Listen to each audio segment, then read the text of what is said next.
अस्सलाम वालेकुम नाज़रीन। एक मज़दूर वो जो शहर में दीवारें बनाता है, घरों की बुनियादें रखता है और उन जगहों पर काम करता है जहां ज़मीन उसकी सारी ज़िंदगी की कमाई से कहीं ज़्यादा महंगी होती है। वो रोज़ाना तकरीबन 1200 रुपये कमाता है। ये रकम उसे नकद मिलती है, उसका कोई बैंक अकाउंट नहीं, कोई तनख्वाह की पर्ची नहीं, कोई टैक्स रिकॉर्ड नहीं और ना ही कोई ऐसा दस्तावेजी सबूत मौजूद है जो बैंक जिसे देखकर कर्जा देने के लिए राजी हो जाए। वो पिछले कई सालों से इस शहर की तामीरात में हिस्सा डाल रहा है, लेकिन इस निज़ाम में शायद उसका कोई हिस्सा नहीं है। और यही वो शख्स है जिसके बारे में कहा जाता है कि हाउसिंग स्कीम इसी शख्स के लिए बनाई जा रही है। मार्च 2026 में स्टेट बैंक ऑफ पाकिस्तान ने कम शर्रा सूद पर हाउसिंग फाइनेंस स्कीम का ऐलान किया। सारिफ के लिए शर्रा सूद सिर्फ 5% बताई जाती है और 1 करोड़ रुपए तक के कर्ज देने की इजाज़त दी गई। बज़ाहिर ये एक रियायती स्कीम लगती है जिसका मकसद कम आमदनी वाले अफराद को घर फराहम करना है, लेकिन इस स्कीम की साख्त नई नहीं है।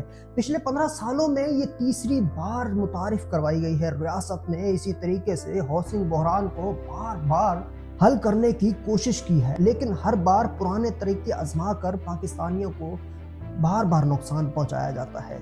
मार्च 2026 में जो हाउसिंग स्कीम सामने आई है उसके लिए हुकूमत ने माली साल 2025 और 26 के बजट में सिर्फ 5 अरब रुपए रखे।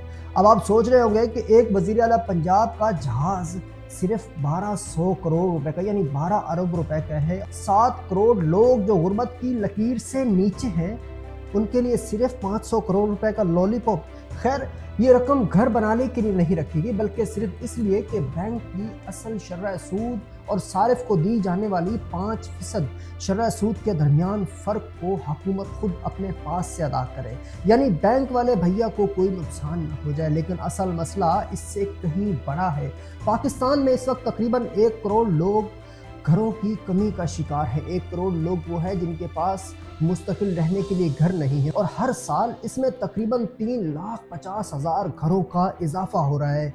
हर एक घर की औसतन लागत सिर्फ 20 लाख रुपए भी रखी जाए तो इसकी कमी को पूरा करने के लिए तकरीबन 20 ट्रिलियन यानी 20 खरब रुपए दरकार होंगे, लेकिन दिए कितने?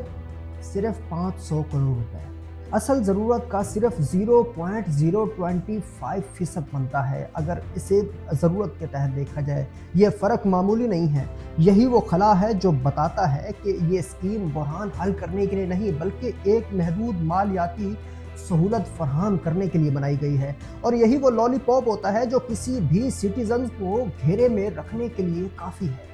अक्टूबर 2020 में मेरा पाकिस्तान मेरा घर स्कीम शुरू की गई थी। इसका ढांचा तकरीबन वही था, कम शर्रा सूद, बैंकों के जरिए कर्ज और हुकूमत की जानिब से सब्सिडी। इस स्कीम में 5 लाख से ज़ायद दरख्वास्तें मौसूल हुई, 2 लाख से ज़ायद मंजूर भी होगी, लेकिन 1 लाख से कम एप्लीकेंट को कर्जे दिए गए।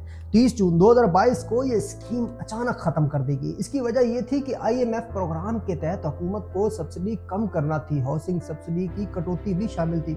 यानी आप सोच रहे होंगे कि इस बहरान में जो चेयरमैन सेनेट 9 करोड़ की गाड़ी खरीद ले तो IMF को कोई प्रॉब्लम नहीं होती, लेकिन एक आम पाकिस्तानी हर तरफ से झगड़ा बैठा है। इस फैसले का असर उन खानदानों पर पड़ा जिन्होंने तवील मुद्दती मुआहदों पर दस्तखत किए हुए थे। उन्हें पेश की इत्तला भी नहीं दी गई, उनके मुआहदे बरकरार रहे, लेकिन वो माली सहूलियात खत्म हो गई जिसकी वो आस लगाए बैठे थे। इससे पहले भी इसी नोयत की कोशिशें की जा चुकी हैं। 2013 से 2018 के दरमियान मुख्तलिफ कम लागत हाउसिंग प्रोग्राम मुतारिफ करवाए गए, लेकिन उनमें से कोई भी बड़े पैमाने पर कामयाब न हुआ।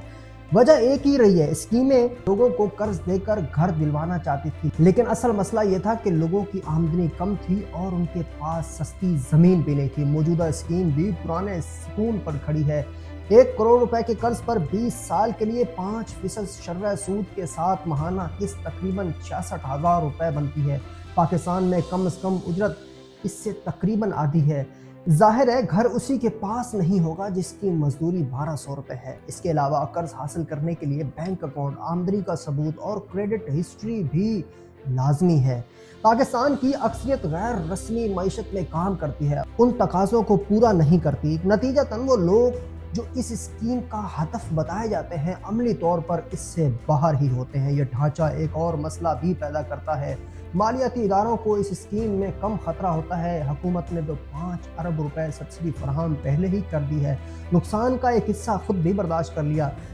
बैंक अपनी फीस वसूल करके कर्ज जारी करते हैं। अगर सब्सिडी बरकरार रहे तो निज़ाम चलता रहता है, अगर सब्सिडी ख़त्म हो जाए तो कर्ज लेने वाला रूल जाता है, तनहा हो जाता है। पाकिस्तान में माइक्रो फाइनेंस तजर्बा इसी तर्ज का रहा है।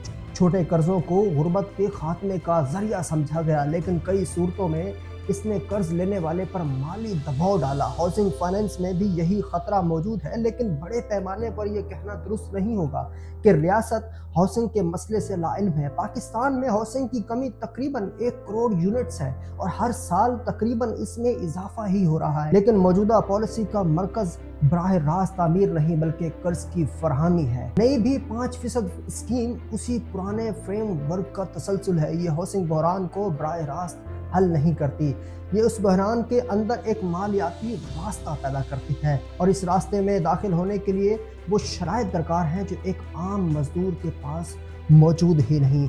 अल्लाह निगहबान, अपना ख्याल रखें।